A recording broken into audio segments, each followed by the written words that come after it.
నాగనాథ్ గారు, పంచగ్రహ కూటమి ప్రభావం వల్ల ఈ కన్యా రాశి వారికి ఎటువంటి శుభ అశుభ ఫలితాలు కలిగి ఉన్నాయో ఒకసారి వివరించండి సార్. కన్యా రాశి వారికి పంచమ భావము అయినటువంటి మకర రాశి, కన్యా నుంచి పంచమ భావం మకర రాశి, స్థిర రాశి, రాస్యాధిపతి శని. ఇందులో 5 గ్రహాల యొక్క కలయికని మనం పంచగ్రహ కూటమి అంటాం. రవి, చంద్ర, కుజ, బుధ, శుక్ర గ్రహాలు. ఈ 5 గ్రహాలు 14వ తారీఖు తర్వాత అంటే 15 నుంచి సుమారు 18, 19 వరకు కూడా ఈ మకర రాశిలో కలిసి ఉంటాయి. అంటే సుమారు 2 రోజులు కలిసి ఉంటాయి ఈ 5 గ్రహాలు. ఈ పంచగ్రహ కూటమి అంటే 14వ తారీఖు తర్వాత రవి యొక్క సంచారము ధనుర్రాశి నుంచి మకర రాశిలోకి వెళ్ళిపోతుంది. సో కాబట్టి చాలా మంది సంక్రాంతి ఈసారి 14 అనుకుంటారు, 15వ తారీఖు. సో పంచగ్రహ కూటమి కన్యా రాశి వాళ్ళకి శుభ అశుభ అన్నారు మీరు.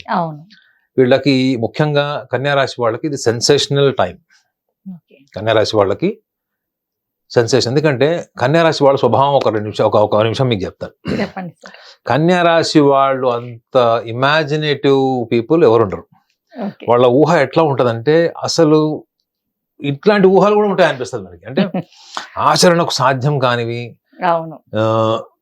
అవుతాయా అంటే అది సినిమాల్లో అవుతుందేమో, లేకపోతే డ్రామాటిక్ గా పుస్తకాలు రాసుకుంటూ అవుతుందేమో అనుకునేటువంటి స్థాయి ఊహలు ఉంటాయి వీళ్ళకి. వీళ్ళకి ఒకవేళ ఇల్లు ఉందనుకోండి, గార్డెనింగ్ ఉండాలి, మంచి ఇంటీరియర్ ఉండాలి, ఇల్లు నీట్ గా ఉండాలి. ఒక రకంగా చెప్పాలంటే పర్ఫెక్షనిస్ట్ అని చెప్పచ్చు. కన్యారాశి వాళ్ళు అంటేనే they are the perfectionist people. మరి కన్యారాశి వాళ్ళకి నిజంగా ఆ కళలు నెరవేరేటువంటి సంవత్సరం ఈ పంచగ్రహ కూటమి తర్వాత ఏ రకంగా ఉన్నాయనుకుంటే వాళ్ళకి రాస్యాధిపతి, దశమాధిపతి, కుటుంబ స్థానాధిపతి, భాగ్యస్థానాధిపతి, వ్యయాధిపతి, లాభాధిపతి, చివరికి తృతీయ అష్టమాధిపతి, ఇన్ని గ్రహాల కూటమి పంచగ్రహ కూటమి వీళ్ళకి మకరంలో ఉంటుంది. సో మకర రాశి గురించి మనం కూడా ఒకసారి ఒక నిమిషం మాట్లాడాలి. ఏంటంటే దాని స్వభావం ఏంటంటే భూమి స్వభావం, స్థిర రాశి అంటారు. ఈ రాస్యాధిపతి అయినటువంటి శని గ్రహం ఇప్పుడు కేంద్ర భావంలో ఉంటాడు. ఎవరికి?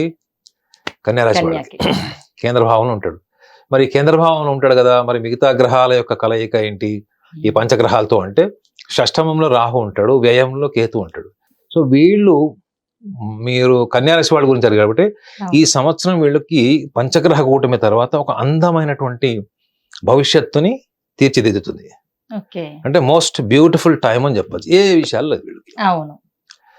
నేను చెప్తే మళ్ళీ చాలా మంది అపార్థం చేసుకుంటారు, కానీ ఈ టైంలో అంటే ముఖ్యంగా పంచగ్రహ కూటమి తర్వాత ఆర్థికంగా చాలా స్థిరపడతారు, ఎదుగుతారు, ఆర్థిక వనరులు పెరుగుతాయి.